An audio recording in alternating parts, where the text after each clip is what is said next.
this is my student Shivam. Shivam came in 4th batch. Yes sir. है ना, 4th offline batch. And Shivam की story देखो ये बताएंगे पूरी, ठीक है. मैं आपको बताता हूँ ये आए कैसे मेरे पास. So he actually came through the reference of Parth, right? Parth was my student from 1.5 years ago. उससे ज़्यादा टाइम हो गया, 2 साल हो गए आई थिंक, है ना. तो currently he is commissioned.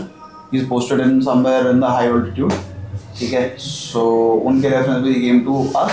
Happens to be from Aligarh Muslim University. ठीक है. And he hails from a police background.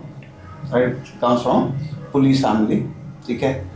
तो growing up अब इन्होंने लॉ परस्यू करा है. ठीक है. And he got recommended in his second attempt from Bhopal for Navy JAG. ठीक है. बाकी चीज़ें भी आपके ऊपर है. ठीक है. So you guys are free to ask any question. इस बार की जर्नी जो है ना, लास्ट टाइम क्या हुआ था ना इनका SSB इंटरव्यू में, he came across as slightly more confident. ठीक है. Over confident due to lack of preparation. अब होता है क्या कि मतलब कुछ लोग लैक ऑफ प्रिपरेशन में अंडर कॉन्फिडेंट होते हैं. ठीक है. कुछ लोग पूरा खुला खेलते हैं. ठीक है. तो ये खुला खेल के आए थे. ठीक है. That is what we understood once we started having a conversation with them. ठीक है. So बाकी स्टोरी और इस बार के अटेम्प्ट में क्या हुआ, that over to show. So first of all, hello everyone. So I came to Shashank sir from the reference of Lieutenant Parth. So Parth भैया जो थे वो मेरे सीनियर थे NCC में. तो मैंने उनके अंडर NCC करी. तो मुझे नहीं लगता था कि वो अफसर बनेंगे कभी. तो जब मेरे को पता लगा कि उन्होंने CDSB क्वालिफाई किया and he became officer too, क्योंकि उनके पापा का बिजनेस था, इसलिए मुझे ऐसा लगता था. क्या करूँ सर, क्या बोलूँ, रियलिटी तो यही है सर. फ्लिपकार्ट के पास तो मार खाऊंगा सर. ठीक है. फिर सर उनके पापा का सेट बिजनेस था, तो वो कैफ़े चला रहे थे आफ्टर ग्रेजुएशन. तो उनका कोई मन नहीं था आर्मी में जाने का या कुछ करने का, डिफेंस फोर्सेस में. तो उनका कैफ़े ठीक ठाक चल रहा था अलीगढ़ में ही, तो हम भी जाते थे मिलने वगैरह. तो बीच में we came to know that he got disappeared from Aligarh. और फिर हमने बात करी उनसे, तो पता लगा कि वो अपने मामा के यहाँ है and his mama was brigadier, retired brigadier, veteran. तो he went there prepared under mama's guidance and GTO और इंटरव्यू वगैरह सारा. so every assessor was living nearby his residence only. You go 100 meters, there is IO. You go 200 meters, there is psych. You go 300 meters, there is GTO. So he got a in-house kind of thing from those assessors, but for psych he was very weak in psych. So he came in contact with Shashank sir. So when he got recommended, तो I asked कि भैया कहाँ से मैं coaching लूँ, मुझे भी करना है. That was my also driving factor. When Parth bhaiya got recommended, that drive me कि मेरे को भी अब करना है. मन में था कि करना है, बट एक तब से मैंने प्रिपरेशन स्टार्ट कर दी थी. When he got recommended from 17 SSB Bangalore, तो I also got in to preparation. But एक क्लैरिटी ऑफ थाट नहीं था मेरे पास कि करना है तो क्यों करना है. ठीक है. और what is the motivation behind my driving force towards the defence forces. जो भी था ऊपर सुपरफिशियल था, और जो पार्थ भैया से सीखा था. तो बेसिकली पार्थ भैया भी यही कहते थे कि ऑनेस्ट रहो, हर चीज़ में अपने ऑनेस्ट रहो. तो when I was in 5th year, तो I cleared AFCAT exam and went for the AFSB at Mysore, second AFSB it is. तो वहाँ पे मैं सबसे पहले दिन स्क्रीन इन हो गया. तो मेरे को लग गया था कि अब तो कोई दिक्कत नहीं है, अब तो अपने अंडर है सब कुछ. जबकि अंदर जाके और हार्ड होता गया. मुझे पता नहीं था ये, पर मैं एंजॉय करता था प्रोसेस को. मैंने कहीं भी ना अंडर कॉन्फिडेंट फील नहीं किया. GTO कह रहा है कि ऐसे, तो मैं और अच्छा करता था कि ऐसे नहीं, ऐसे होता है. उसने कहा लेक्चरेट ऐसे, तो मैं लेक्चरेट इतनी अच्छी दे आया कि सिर्फ लेक्चरेट में मेरे नंबर होंगे. और मुझे नहीं पता था कि लेक्चरेट चूज़ करने का भी कोई तरीका होता है. मैंने सिर्फ अपने कंफर्ट जोन वाला चूज़ कर लिया, लॉ वाला. Federalism was my topic in first attempt. तो उसने पक्का रेट किया होगा कि ये अपने कंफर्ट जोन से नहीं निकल पा रहा है, इसको कम नॉलेज है इन 3 बाकी ऊपर के 3 में.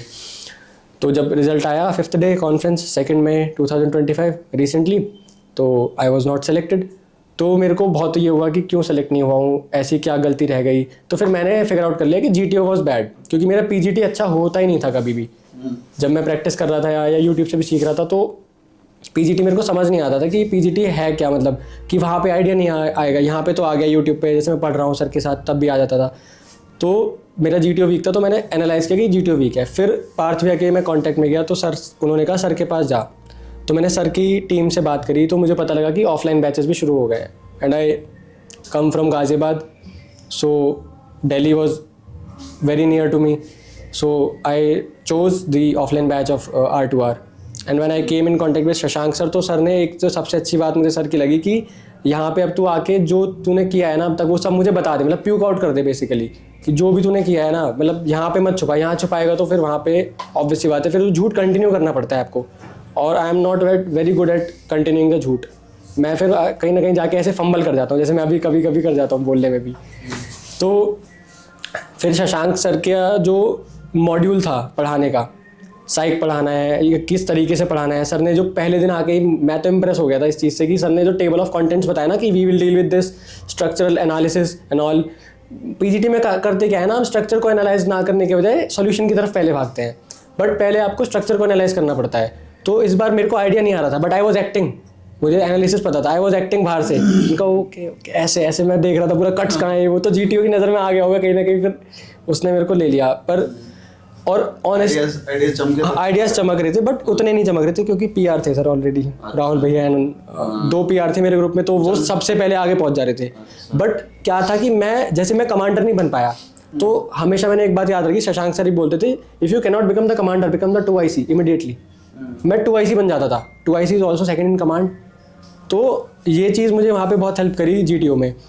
एंड साइक का तो मैं क्या बोलूँ भाई, सब साइक का पेपर आया ना, मतलब सामने स्टोरी चल रही है, पहली स्टोरी डेथ की, यहाँ पे भी पहली थी, वहाँ पे भी पहली स्टोरी डेथ की थी।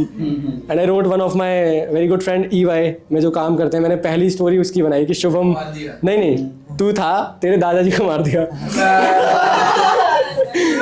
तो कल ही तो बात हो रही थी। सॉरी भाई। तो एंड एक चीज़ थी ओरिजिनलिटी, जो मैंने हर स्टोरी में कंसिस्टेंट रखी। जैसे मुझे कोई वर्ड नहीं आ रहा है, झाड़ी नहीं आ रही, तो मैं झाड़ी लिख दी, नहीं आ रहा था सर भूल गया था। और बक्सा जो होता है ना, जो दादाजी वगैरह रखा करते थे पुराने, तो मैं पहली स्टोरी में ही हिंदी शब्द यूज़ करके आया हूँ, बस बक्सा लिख दिया, आधा का और सा बस। तो मैं तो आके सोच चुका था कि ये तो नेगेटिव हो गया फिर, लेकिन मेरे को एक पॉइंट पे ये भी था शशांक सर की बात कि जितना ओरिजिनल है उतना ज़्यादा बिकेगा SSB में। तो फिर वैट आता है, तो वैट के जब शब्द आ रहे थे ना, तो सर ने बता दिया था कि मेजर एरियाज को इस तरह प्रिपेयर करो कि आपके माइंड में सेंटेंस पहले से हो। तो जैसे ही वर्ड आ रहा था तो मैं 3 शब्द में खत्म कर देता था, this leads to this, this leads to this, this leads to this, बस खत्म। शुड वुड का यूज ही नहीं हुआ भाई, वैट इजी लगने लगा वहाँ पे। SRT आई तो SRT में कम ही करता था, यहाँ कोचिंग में भी सर डांटते रहते थे कि इतनी कम क्यों करता है, वहाँ पे भी 43 ही हो पाई, 50 नहीं हो पाई, 45 भी नहीं हो पाई। बट मैंने डिटेल्ड में लिखे, 3 लाइन के आंसर लिखे थे। तो हाँ, जैसे एक्सीडेंट हुआ है तो पूरा सॉल्व कर दिया वहाँ तक का कि वेंट होम, जब वो ठीक हो गया तब तक हॉस्पिटल में रहा 3-4। और मैंने ये चीज़ देखी, जो हम यहाँ पे करते हैं ना मॉड्यूल्स SRT के, 50 से 60% तो वही थी, बिल्कुल एग्जैक्ट ही आ गई थी। तो वो तो यहाँ जो लिख के गया बस वहाँ पे चेप दिया, बस ये मान लो। तो अपनी चीज़ें रिवाइज बड़ी अच्छे से कर लेना, कॉपीज़ ले जाना बहुत ज़रूरी होता है। जैसे सुबह नहाए आप 4 बजे, तो कॉपी ले गए, तो सुबह SRT रिवाइज कर ली, TAT लिखी हुई रिवाइज कर ली। अब आप सोच लो कि पहली स्टोरी जो मैंने यहाँ लिखी थी, फर्स्ट सर डेथ वाली लिखी थी ना, वो सेम मेरी TAT में आ गई थी वहाँ पे। तो मैंने बस मैं पढ़ के जो गया था मैंने वहाँ लिखा है, मतलब इतनी ज़्यादा वो हो गया था सर का, इतना ज़्यादा मैं वो थैंक यू कहूँगा कि जैसे मैं स्टोरी देख रहा हूँ ऐसे करके पिक्चर, तो मैं 30 सेकंड नहीं देखता हूँ, 5 या 6 सेकंड। फिर मैं वो बाकी टाइम इसमें यूटिलाइज कर लेता था, अच्छे वर्ड्स लिखने में, चॉइस ऑफ वर्ड्स लिखने में, थॉट एंड इमोशन अच्छे से वो क्लैरिफाई करने में। क्योंकि अगर आपका, सर ने एक बात बोली थी, अगेन सर का नाम लूँगा, कि if your thought and emotion is clear ना, एक्शन बिकम ऑब्वियस। अगर थॉट एंड इमोशन बढ़िया लिख दिया कि कीनली इंटरेस्टेड है, ये है वो है, तो एक्शन ऑब्वियस हो जाता है। फिर साइक ना ऊपर का पढ़ के सोच लेगा, अच्छा ओके PIQ में NCC कैडेट, अच्छा माउंटेनियरिंग कर रहा है, हाँ गया होगा माउंटेन, बस माउंटेन की पिक्चर आई, मैंने NCC बना दी अपनी। कुछ भी कोट पैंट में दिख रहा है, लॉ बना दिया, इंटर्नशिप बना दी, उससे अच्छा कुछ नहीं हो सकता। जितनी मॉक ड्रिल करोगे ना, उससे अच्छा कुछ नहीं हो सकता। पहले यहाँ पे खेल लो, तभी रणभूमि में जाके अच्छा प्रिपेयर करोगे। तो मॉक ड्रिल की स्टोरीज बहुत काम करती हैं, रादर देन गोइंग इनटू एम्बुशेस। मैं अपनी बेवकूफ़ी बताता हूँ, मेरे को जैसी आर्मी दिखती ना, मैं एम्बुश एंड ऑल बना देता था। मैं आर्मी वाला बंदा नहीं हूँ, मैं एम्बुश कैसे लगा सकता हूँ, समझ रहे हो? अब जैसे सर्विस एंट्री में भाई है, कोई सर्विस एंट्री जाएगा तो वो एम्बुश की बनाएंगे तो वो नेचुरल लगेगा। मैं एम्बुश बनाऊंगा तो वो नेचुरल नहीं लगेगा। मैं एक्सरसाइज बना सकता हूँ। जैसे बोट वाली पिक्चर आई थी तो मैंने कोस्ट गार्ड का असिस्टेंट कमांडेंट बनाया था और उसको दिखाया कि SAREX होती है, सर्च एंड रेस्क्यू एक्सरसाइज, वो बनाया था मैंने। अब उसके बाद में मुझे पूरी नॉलेज थी क्या क्या एक्शन होता है, क्या है, फ्लेयर करते हैं, सब कुछ। तो TAT-AT स्टोरीज भी ईजी हो गई। लास्ट वाली स्टोरी मैंने ये सोच लिया था कि मैं ऊपर में एक्शंस दिखा दूंगा, लास्ट में प्लानिंग दिखा दूंगा। ये भी सोचा समझा होता है लास्ट वाली स्टोरी। अगर आप सारी स्टोरीज में कोई एक फैक्टर नहीं दिखा पा रहे हो, फैक्टर 1 मेरा लैग कर रहा था, सोशल बहुत अच्छा आ रहा था, तो मैंने लास्ट में फेयरवेल करवा दी।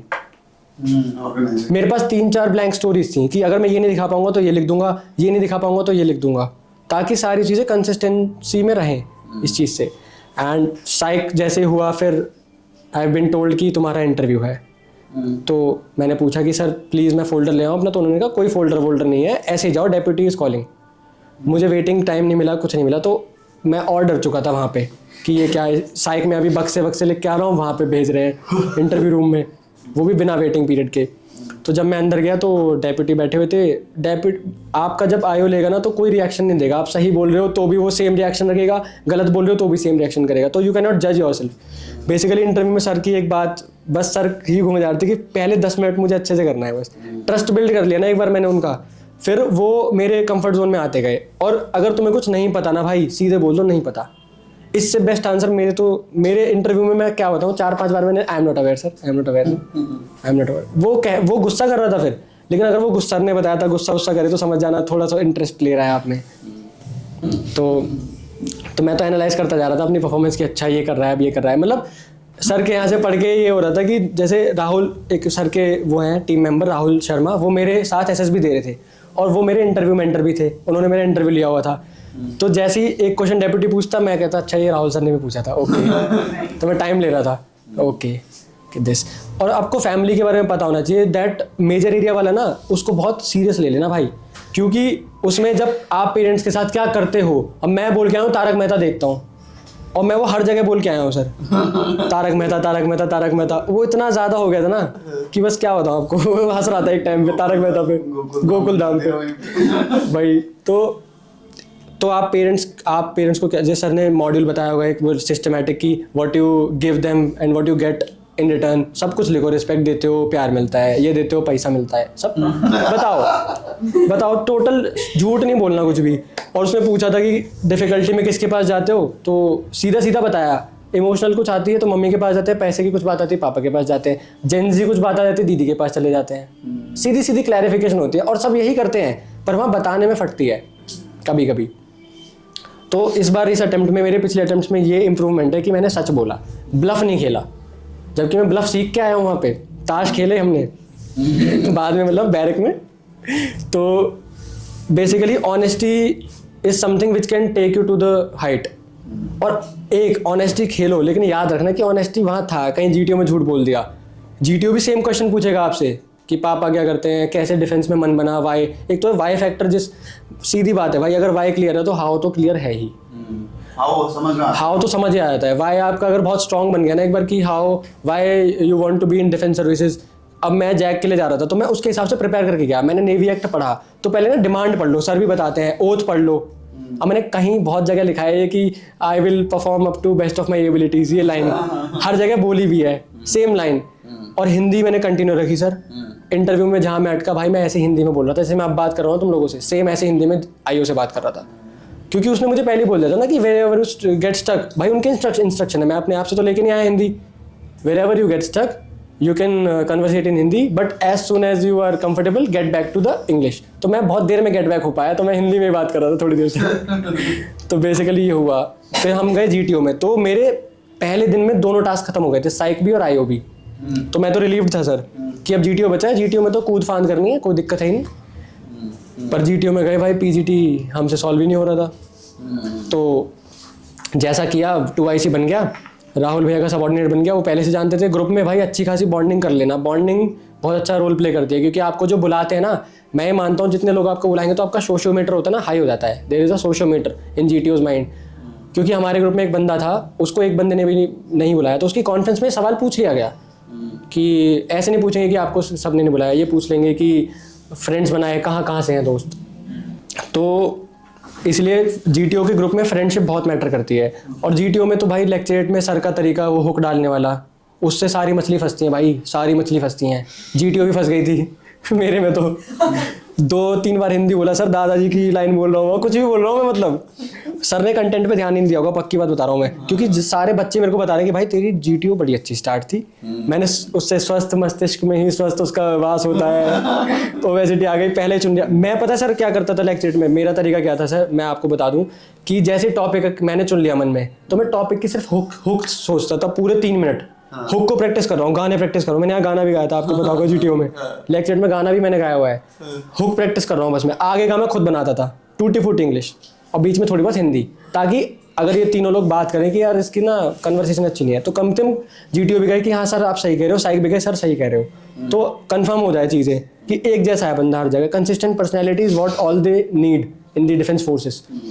एंड GTO का हुआ IO, इंडिविजुअल ऑब्स्टिकल। अब आप कौन से बैकग्राउंड से आते हो, उसमें आपके IO के अटेम्प्ट्स मैटर करते हैं। जैसे मैं NC से था, तो अगर मैं 10 से कम करता तो GTO सोचता यार ये तो इन्हें तो करवाते हैं ऑब्स्टिकल कोर्स, ये क्यों नहीं कर पा रहा है, रस्सी क्यों नहीं चढ़ पा रहा है। तो मैंने भाई 11 किए, तो उस मार्क के आगे आ गया। और कॉन्फ्रेंस में मुझसे सेम बात पूछी गई। कॉन्फ्रेंस मेरी बहुत छोटी थी, वेट टाइम ज़्यादा था सर, 7-8-10 मिनट का था, छोटी कॉन्फ्रेंस थी, तो उसमें बस ये पूछा गया था रेट योरसेल्फ। तो मैंने पूछा कि sir I have to rate myself in all the tests और जस्ट होलिस्टिकली। तो उन्होंने बोला ऑल द टेस्ट्स। तो I rated myself very high in psych and IO 9 and rated myself low in GTO because I was low in GTO। PGT मेरे से हुआ नहीं था, ठीक है। तो उन्होंने फिर, मुझे पता था अब ये सवाल पूछेगा, मैं पहले से तैयार था उसके लिए। तो बेसिकली कॉन्फ्रेंस भी मैंने लीड करी थी खुद की कि तू पूछ भाई। उसने वो प्रेसिडेंट बात कर रहा था मुझसे, क्योंकि डेप्यूटी ने मेरा वो लिया था इंटरव्यू, तो president is talking to me. तो उसने बोला कि शिवम वाई सो लो। तो मैंने कहा sir I was not able to have any ideas in PGT and HGT and command task also sir. The GTO sir helped me. Command task में GTO ने मुझे बताया कि ऐसे कर ले। उसने बोला नीचे देख, मैं नीचे देखा, अरे वाइट कलर है, फिर मैंने वहाँ फट्टा लगा दिया। ऐसे हुआ था कमांड टास्क में भी। तो ये हुआ वहाँ पे। तो GTO यहीं पे बैठे हुए थे, तो वो हंस गए एकदम से, तो मेरी भी हंसी छूट गई थी वहाँ पे, जो जॉली माहौल हो गया था थोड़ा सा। तो फिर उन्होंने, प्रेसिडेंट बोलता है कि ओके सर, ओके शिवम, अगर आपको आइडियाज़ ही नहीं आए तो what have you done in GTO, आपने किया क्या फिर। मैंने कहा sir I gave my hand, ऐसे मैंने एक्शन किया। इधर से साइक हंस गई थी। मैंने कहा sir I gave my hand and executed the orders, खत्म। आपका वाला सर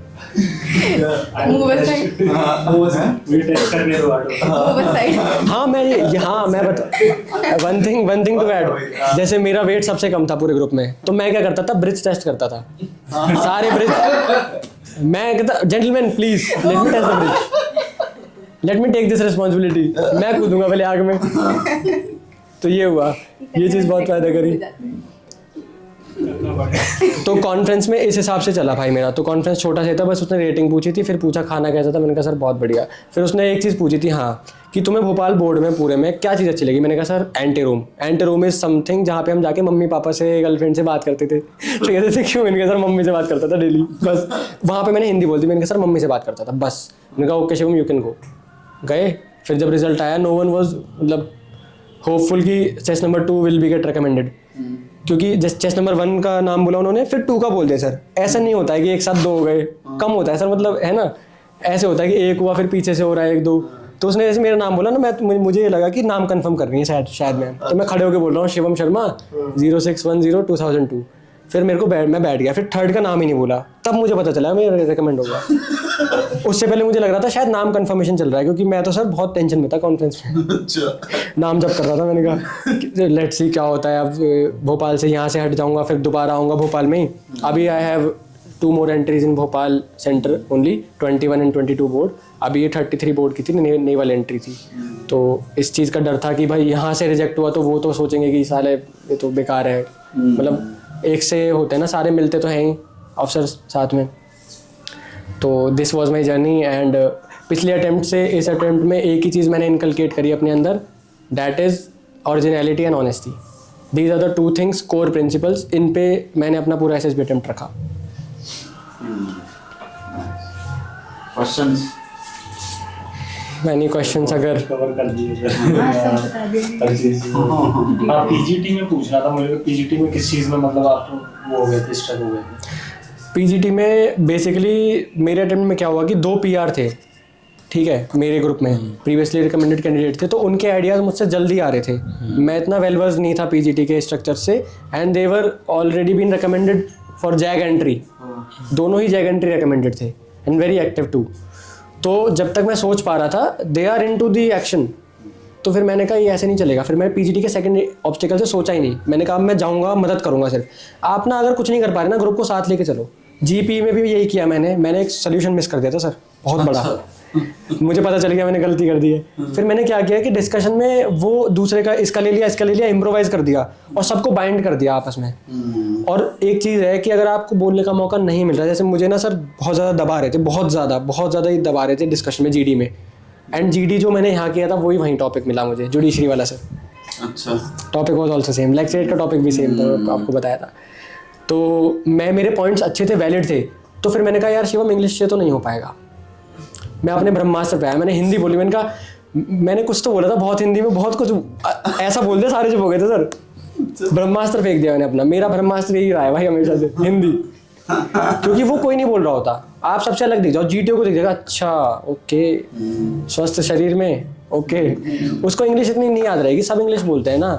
पुट फट्टा, पुट प्लैंक। मैं तो फट्टा बल्ली बोल रहा था भाई वहाँ पे भी। ये लॉग वॉग नहीं, एक बंदा बोला लॉग। मैंने कहा क्या कर रहा है भाई, लॉग बोल रहा है भाई, फट्टा बल्ली बोलो ना। हाँ, एक बोल रहा था कि इट विल नॉट, उनका द छेद इज वेरी स्मॉल। सर दिख नहीं रहा था ना वो, जा नहीं रही बल्ली। बीच में हंसी का माहौल था। और जीटीओ को मैंने ये चीज़ बताई कि माय टीचर से एसडी में, हाँ इंपॉर्टेंट पॉइंट मैंने मिस कर दिया। एसडी में आप जो लिखो वीकनेस, जैसे सर ने मुझे बताया था, हर पेरेंट्स भी भाई किसी के ये तो नहीं बोलते होंगे कि यू आर वेरी परफेक्ट। बोलते ना, मेरे से पेरेंट बोलते भाई मोटा हो जाए यार, कुछ खा ले, है ना, लेजी क्यों हो रहा है। मैंने सब चीज़ जैसा जो मम्मी पापा मेरे बोलते हैं वो लिखा। और सेम क्वेश्चन मेरे से आयो ने पूछा कि इफ़ आपकी मम्मी को आपके बारे में बताना हो तो वो क्या बताएंगी, 2 पॉजिटिव्स 2 नेगेटिव्स। अब अगर आप नेगेटिव सोच के नहीं जाओगे अपनी मम्मी का कि मम्मी मेरे बारे में क्या नेगेटिव सोचते हैं, तो आप क्या बता पाओगे वहाँ पे, यू विल गेट स्टक। और एसडी में मैं लिख के आया हूँ, तो मैंने जस्ट वही बता दिया, चेप दिया बस। तो एसडी भी बहुत इंपॉर्टेंट टेस्ट है। तो बस बाकी और किसी का कोई क्वेश्चन हो। जीपी में कितने सॉल्यूशन लिखे थे आपने? भाई जीपी में जैसे देयर आर 4 प्रॉब्लम्स, तो सारी प्रॉब्लम्स को डील करना होता है। ये मत सोचो कि कोई प्रॉब्लम खराब है, जैसे पर्स भी अगर गुमा है ना, अगर पर्स भी हमने पीछे छोड़ा है, तो सारी प्रॉब्लम्स को डील करो यार, दिस इज दी। और जीपी जो सर का वो है ना, एक स्ट्रक्चर है, सबसे पहले जाती है बस वही लिख दो, टाइम ये वो, मतलब वो तो रटा है स्ट्रक्चर है ना। तो आप अगर उसको इनकलकेट अपने उसमें कर लेते हो ना, हाथ पे, मतलब आपके मन में बैठ जाता है वो कि पहले टाइम लिखूंगा, फिर प्रायोरिटीज़ लिखूंगा, फिर रिसोर्सेज लिखूंगा, ठीक है, तो वहाँ पे काम आसान हो जाता है भाई। बस आपको देखो जीपी में आप डरो मत, क्योंकि पहले वो मॉडल में प्रॉब्लम समझाएगा, फिर वो सेम प्रॉब्लम पढ़ेगा, तो आप प्रायोरिटी बनाते जाओ ना अपनी। वहाँ सोचना ही ना पड़े लिखते समय, बस लिखते समय तो आपका वो होना चाहिए कि मैं यही लिखूंगा, आप बदलना नहीं है। और भाई बदलना मत कुछ भी, अगर जो सोच लिया वो सोच लिया। अगर मरने को नहीं बचा रहे ना, मरने वाले को लिख दो। मेरा सोल्यूशन ख़त्म नहीं हुआ था, एंड मैं बता रहा हूँ सर, अभी मैंने गलती कर दी थी, 4थी प्रायोरिटी मैंने डील ही नहीं करी थी। लेकिन मैंने वो फिर डिस्कशन में पता लगा लिया कि मेरी गलती हो गई यहाँ पे, क्योंकि साथ वाले सब बोल रहे हैं कि ऐसे जाएंगे, तो मैंने फिर कह दिया हाँ ऐसे जाएंगे, लेकिन उनका पॉइंट इम्प्रोवाइज़ कर दो। जैसे इसका पॉइंट ले लिया, इसका पॉइंट ले लिया, एंड इम्प्रोवाइज दैट पॉइंट, और अपनी भी थोड़ी बहुत डाल दी, ताकि दिख जाए कि हाँ आप अपना भी आप कुछ डाल रहे हो। और अगर कॉमन ग्रुप्स प्लान के लिए अगर आपको खड़ा करते हैं, नॉमिनेट करते हैं, तो ये नहीं कि अपना प्लान दे दिया, जो डिसाइड प्लान हुआ है ना भाई वही देना, नहीं तो GTO will rate you very low in this कि अपना कर रहा है। जीटीओ तो बेसिकली मैं जहाँ तक समझ पाया हूँ ना, जितना आप ग्रुप को प्रमोट करोगे ना हर चीज़ में, स्टोरी में और पीजीटी में, सबको लेके आओगे। मैं पतला था लेकिन मैं मोटे को उठा रहा हूँ ऐसे, और उसमें स्नेक रेस में मैं नहीं उठा पाता था वेट, लेकिन मैं नीचे खड़ा हूँ ताकि मैं ऐसे करके उसको सपोर्ट कर दूँ। करा भी, मेरे ब्रूजेस और कट्स भी आ गए थे इस चक्कर में, दीवार डबल वॉल जो होती है वो चढ़ाई भी। आप ना प्रयत्न करोगे ना तो होगा।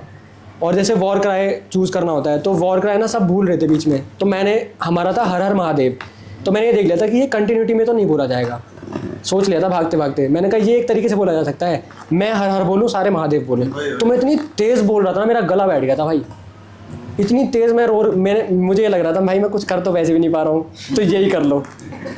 क्या पता जीटीओ कुछ देखे, कुछ तो क्वालिटी देखेगा भाई। एक क्वालिटी से वो आपको रिजेक्ट नहीं करेगा, और एक चीज़ से आपको फिट नहीं करेगा। तो आपको होलिस्टिकली हर चीज़ में ना जोश हाई रखना है, तो मैंने इस चीज़ में कभी कमी नहीं आने दी। पीजीटी में सोल्यूशन नहीं आ रहे थे, लेकिन निराश में नहीं था मैं, फिर भी कुछ ना कुछ तिकड़म लगाता रहा, एक्टिंग करता रहा। दिस इज़ दी एक्टिंग यार, बहुत ज़रूरी है, सही बता रहा हूँ। जीटीओ में तो बहुत ज़रूरी है, क्योंकि आप कभी नॉर्मल लाइफ में ऐसे थोड़ी कहते हो जेंटलमैन दिस जेंटलमैन दैट, समझ रहे हो? तो एक्टिंग तो बहुत ज़रूरी हो जाती है वहाँ पे। बट भाई ऐसा भी नहीं है कि प्योर एक्टिंग पे है, थोड़ी बहुत स्किल्स इनकलकेट करनी पड़ेंगी, ब्रदरहुड वाली, कमराडरी वाली, आपको उसमें घुसना पड़ेगा पहले अपने आप में। अपने दोस्तों के बारे में जानो, क्योंकि आईओ भी दोस्तों के बारे में बहुत पूछता है।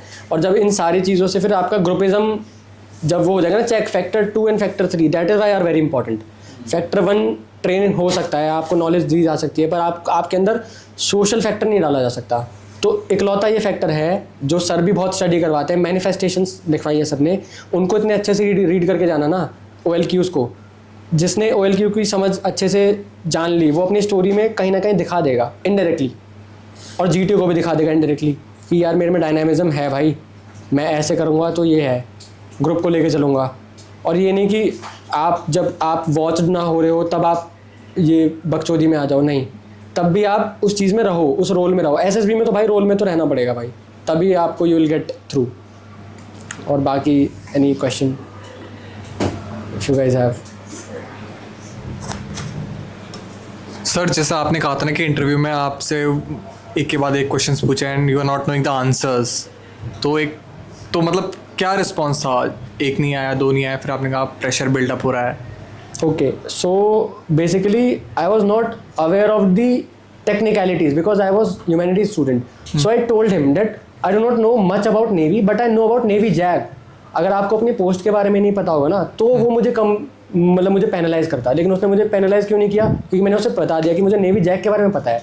देन उसका एम्बिट मेरी तरफ आ गया कि अच्छा जैग के बारे में बता। उसने मुझसे पूछा सबमरीन के बारे में बता, मैंने कहा sir I am not aware about submarines. तो उसने मुझसे सर खुद बोला कि आप वेटिंग एरिया में बैठे थे तो आपने कोई सबमरीन देखी होगी, आपके लिविंग एरिया के आसपास सबमरीन्स हैं या नहीं? तो मैंने बता दिया कि सर यस, मैंने INS अरीघाट देखी थी और INS चिलिका देखी थी, ऐसे करके 2 जो मैंने फ़ोटो देखी। बट मैंने टेक्निकलिटीज़ फिर भी नहीं बताई। फिर वो मेरे कंफर्ट जोन में आके पूछने लगा। सच सच बताने का ये फ़ायदा तो होता है कि वो आपके कंफर्ट जोन में आके फिर पूछता है। इंडियन नाले में देखी सबमरीन, इंडियन वाले नाले में देखी सबमरीन, कैंडिडेट लाइन में देखी फोटो वगैरह थी, वो खुद बोल रहा था फोटो नहीं देखी क्या अभी तक कोई, तो मैंने बता दिया था आरी घाट की देखी है। और ये सर जैसा आपने कहा ना कि मैं ओरिजिनल बनना चाहता था, तो ये प्लान्ड था या फिर ये खुद ब खुद आया ऑटोमेटिक कि ओरिजिनल ऑनेस्ट हर चीज में? It was not planned actually, because the self introspection worksheet sir gave me ना, तो जब मैं उसके मेरे को सबसे ज़्यादा टाइम अगर किसी चीज़ में लगा है ना, वो सेल्फ इंट्रोस्पेक्शन वर्कशीट है। मैं बहुत परेशान रहता था कोचिंग में भी, सर ये आंसर नहीं आ रहा, सर मैं क्या करूँ, मुझे तो अपने बारे में नहीं पता नहीं है। मतलब आई बिकेम एंशियस। और बिग 5 से मुझे ये पता लग गया कि मेरी कमी कहाँ है। नहीं तो ऐसे आप अपने दोस्त से पूछने जाओगे ना कि व्हाट आर माई मिस्टेक्स, तो शुगर कोट आ ही जाएगा उसमें। बट बिग 5 आप जब अपनी इनडायरेक्टली बिग 5 आपको बता देता है कि what are you and what are you lacking in.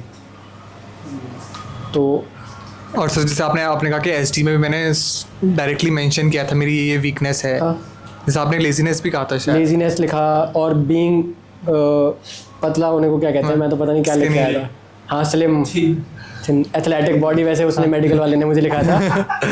So to be very positive note, so जैसे मैंने पेरेंट्स का सेक्शन लिखा तो 2 वीकनेस उसमें डाली। पॉजिटिव्स भी डालो क्योंकि पॉजिटिव्स तो डालने ही पड़ेंगे, वीकनेस भी डाल दो 2, और फिर उनको ये बता दो मैं डील कर रहा हूँ उनको। कहाँ पे बताओगे? एस्पिरेशंस में।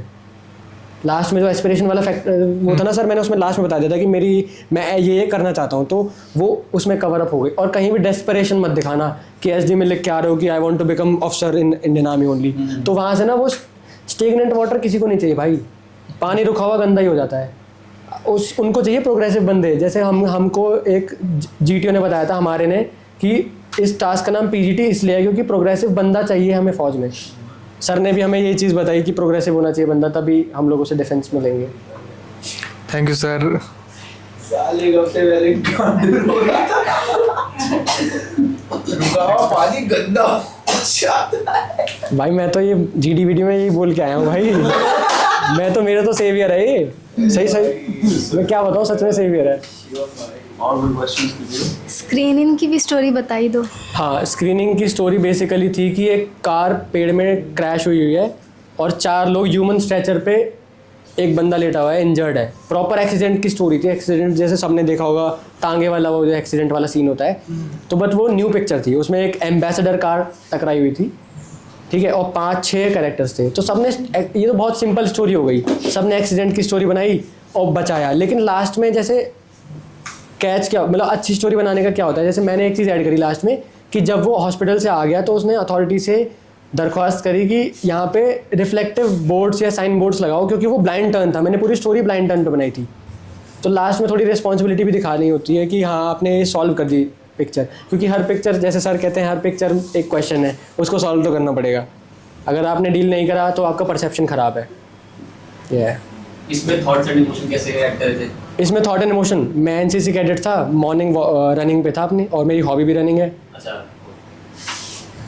मैंने लोगों को इकट्ठा करा, ह्यूमन स्ट्रेचर बनाया, लेके गया उसको हॉस्पिटल। मैंने एसआरटी वाला लिखा है इसमें, जो मैं एसआरटी में लिख के आता हूँ। हॉस्पिटल लेके गया, मीनवाइल फर्स्ट एड दे दी उसकी गाड़ी में से लेके, और क्या कहते हैं, पेरेंट्स को बुलाया, पुलिस को बताया। फिर जब तक वो ठीक नहीं हो गया, स्टेबलाइज हो गया, फिर मैं अपने घर गया, और लास्ट में साइन बोर्ड्स वाला वो लफड़ा भी करवा दिया। That was the simplest story I थी, मतलब मेरी उसमें story was very simple. GD में क्या हुआ? जीडी में भसड़ मच गई थी, तो उसने कहा कि 2 ग्रुप में बांट लो। तो उधर वाले ग्रुप में एक पीआर मेरे ग्रुप में राहुल भैया।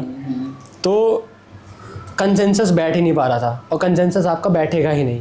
तो आपको बस जितना अग्रीमेंट हो सके ना, अग्रीमेंट दिखाओ, इम्प्रोवाइज़ कर दो, और कोशिश करो कि जैसे मेरा ये साइन बोर्ड वाला पॉइंट ले लिया था, जो नरेशन जिसने दी थी ना, मेरा साइन बोर्ड वाला पॉइंट उसने ले लिया था, तो आपका पॉइंट भी रिफ्लेक्ट हो गया उसमें। और बस मैं अग्री करता रहा कि I agree to this point, और अपना पॉइंट भी बोल दिया उसमें।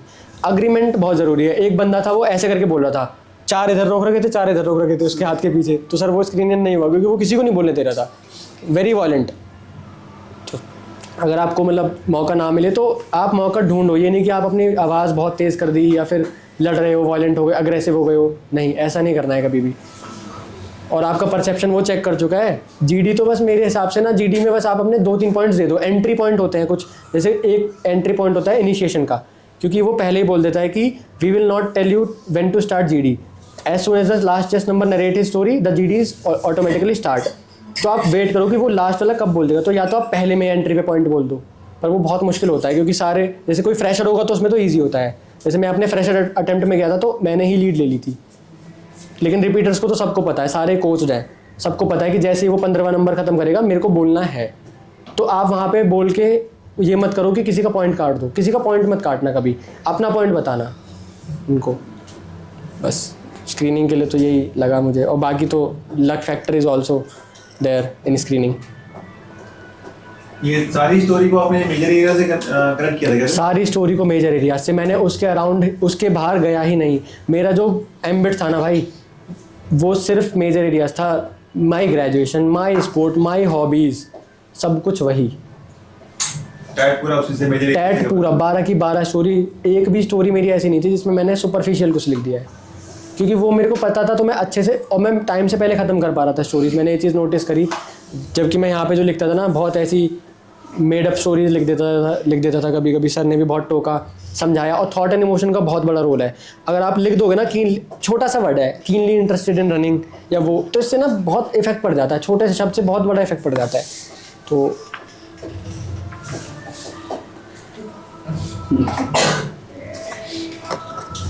सर जैसे आपने बोला ना कि ओरिजिनलिटी रखी, पहले आप made up stories and all बनाते थे, तो फिर एक स्विफ्ट टर्न कैसे हुआ? मतलब मैं एसएसबी में ही डायरेक्ट जाके हुआ फिर, या फिर प्रैक्टिस कर रहे थे? नहीं, सर की जो मेजर एरिया वाली एक्सरसाइज है ना भाई, वो करी पहले। फिर सर का जो तरीका है कि स्टोरी को ऐसे लिखना चाहिए, एक स्ट्रक्चर बताया होगा आप लोगों को कि पहले थॉट एंड इमोशन लिखना है, फिर एक्शंस, फिर उसके अंदर माइक्रो एक्शंस पे आपको नंबर मिलेंगे, फिर लास्ट में कंक्लूजन लिखनी है। तो इस वे में प्रैक्टिस करी यहीं पे, ऐसी जहाँ पे आप बैठे वहीं पे बैठ के हम लोग भी प्रैक्टिस करते थे सारे, तो ऐसे ही आया।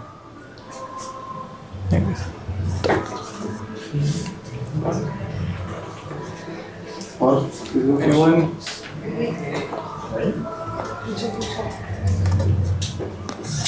सर वो जैसे जब स्क्रीनिंग हो गए थे तो उसमें जीडी में जो टॉपिक्स अगर आपको आता भी नहीं है या फिर आता भी, तो आप कितना पार्टिसिपेट करते हो? मतलब मैक्स टू मैक्स कितना बोलते हो? मतलब जीडी में according to my opinion 6 to 7 times you have to participate in GD at least.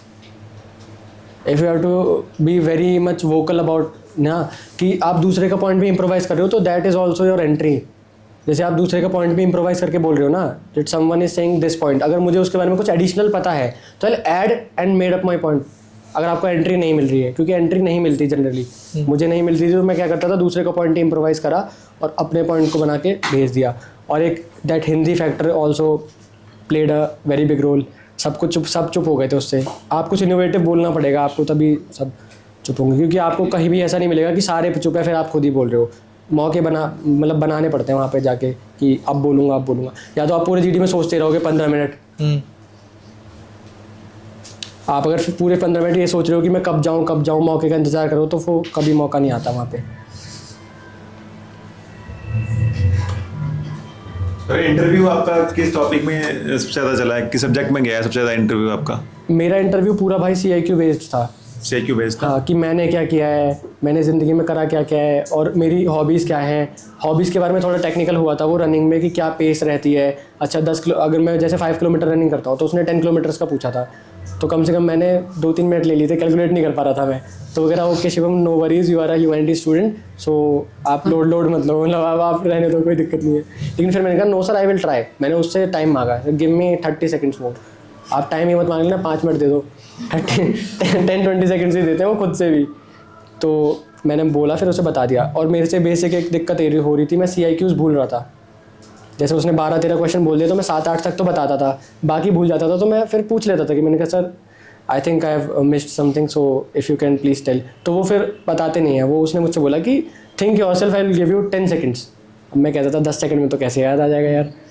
तो 1-2 बार तो मैंने याद कर भी लिया था, लेकिन बाकी बार फिर उसने फिर याद दिला दिया था कि ये रह गया। ये मेरी जब यहाँ पे इंटरव्यू हुआ था मेरा मॉक इंटरव्यू, उसमें भी यही दिक्कत थी कि मैं CIQs भूल रहा था, और वहाँ पे जाके भी मैं CIQs भूला था।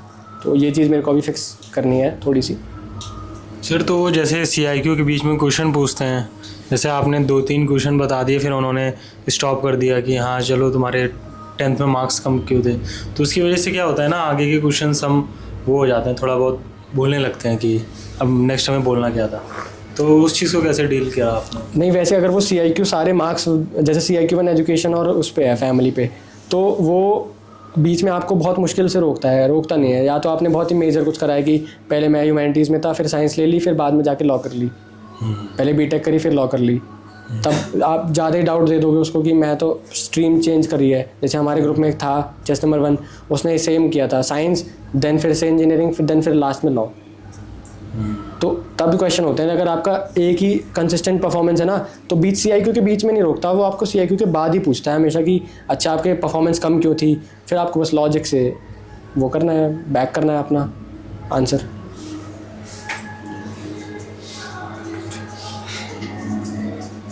और बताओ भाई कुछ। भाई, और जब उधर पे रुके हुए थे तो मस्ती वगैरह क्या करी आपने? देखो, जब वहाँ पे रुके हुए थे तो एक कैंटीन एरिया होता है जिसे वेट कैंटीन कहते हैं। तो हमें तो पता नहीं था वेट का मतलब क्या है। तो हमारे बैच में वाले ग्रुप वाले ने, बडी ने बताया कि वेट का मतलब होता है वॉर एंटरटेनमेंट टेबल। तो हमें बड़ा मज़ा सा आया कि अरे वॉर एंटरटेनमेंट टेबल है, ये पहले के टाइम से ट्रेडिशन चला रहा है कि वॉर में एक टेबल होगी ऑफिसर्स के लिए, जहाँ पे वो लोग मतलब मस्तियाँ करेंगे, थोड़ी मस्ती करेंगे, थोड़ा सा टेंशन रिलीव के लिए। तो वो एक एरिया वहाँ बहुत अच्छा होता था। और जब सारी एंट्रीज़ के लोग मिल जाते हैं, टेक एंट्री वाले अलग आ रहे हैं, NCC एंट्री वाले अलग आ रहे हैं, नेवल बोर्ड के अलग लोग हैं, सबको जानने का मौका मिलता है। तो यहाँ मस्ती होती है खूब। एंटी रूम है, मोटिवेशन हॉल है, वहाँ गाने वगैरह चलते हैं। वैसे वो कियोस्क दे रखा है, वो पढ़ने के लिए है, बट यूट्यूब चला के गाने भी चल जाते हैं। किस को लगता था कि वेट कैंटीन इसलिए बोलते हैं क्योंकि वहाँ पे गीला खाना मिलता है? पहले मुझे लगता था सर वहाँ पे, मुझे वहीं पता चला है। आपको अब तक लगता था? मुझे भी अभी पता चला। अभी एरिया में जो रहते हैं तो वेट कैंटीन का नाम है वेट कैंटीन। वो बस वॉर एंटरटेनमेंट टेबल है, नथिंग एल्स। डोंट, मतलब सही बता रहे हैं। हाँ सही, हिंदी में से बढ़िया कैंटीन होते हैं, बढ़िया कैंटीन, बढ़िया कैंटीन। और नई हॉबी सीख सकते हो, जैसे ताश खेलना सीख के आया था, मुझे नहीं आता था। अगली वाली लिख देंगे PIC। अगली वाली में आएगा एसएस में बैठ के ताश खेलना। तरफ हॉबीज इंटरेस्ट पत्ते प्लेइंग कार्ड्स। फिर तो नहीं करेगा रेकमेंड ब्लफ पे। ब्लफिंग यूज थोड़ी कर। नहीं, वो तो तब दिक्कत होती है जब अगर गैम्बलिंग का एडिक्शन है। हाँ, है ना, पैसे लगा के खेल रहे हैं, मस्ती के लिए तो खेल ही सकते और वहाँ पे फ़ोन नहीं रहता था तो एक दूसरे के बारे में ज़्यादा जानने को मिलता था। फ़ोन था ही नहीं कुछ भी। लावण्या को थैंक यू बोलेंगे इसके लिए, उन्होंने सारे बोर्ड से फ़ोन बैन करा दिया है। हमें मेडिकल्स में ही फ़ोन नहीं दिया गया था लोगों से ज़्यादा। हाँ और क्या। जैसे इलाहाबाद बोर्ड में if you get recommended you will get your phone. नहीं मिलता। अब लावण्या फैक्टर आ गया है तो we are not getting phones. पहले सबके पास रहता तो हम लोग रोज जब हमारा टाइम जब होता है ना तो हम मेंटोर्स को फोन करके पूछते रहते, सर आज इसमें कूड़ा कर दिया, सर आज इसमें कूड़ा कर दिया। तो अच्छा रहता था वो। ठीक है, फोन तो हो ही गया वहाँ पे, जाके कॉल तो कर ही सकते हैं। अरे बढ़िया ही रहता है आपको। हाँ डिटॉक्स हो जाती है बॉडी। मैंने तो नंबर भी याद नहीं करे थे, मैंने बोला फ़ोन क्या करना। मम्मी पापा को तो याद होगा। नहीं लिखी मैंने क्या करना फ़ोन करके हाँ, उनको सही क्या बात। बताना है वो थोड़ी कुछ, मैंने बोला सीधा 5वें दिन। आर्य पार। हाँ चलो आ ही रहेगा। क्योंकि वो लोग कोई नहीं, पार जाएंगे।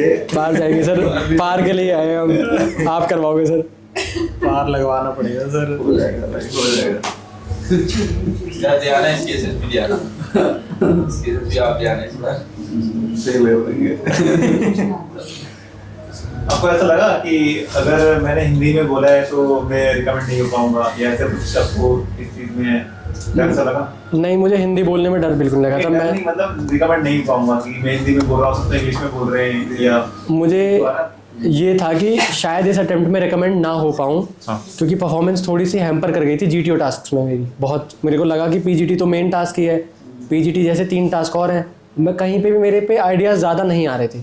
तो मुझे एक पल को लगा था कि जीटीओ रोक सकता है मेरे को, बट साइक देते ही मुझे लग गया था कि साइक नहीं रोकेगा अब, क्योंकि साइक में जो सर ने बताया वही वहाँ आया भी, और जो नहीं भी आया ना, जैसे जो पिक्चर मेरे लिए न्यू थी तो उसमें सर का फॉर्मूला लगाया और वो बन गई पिक्चर। तो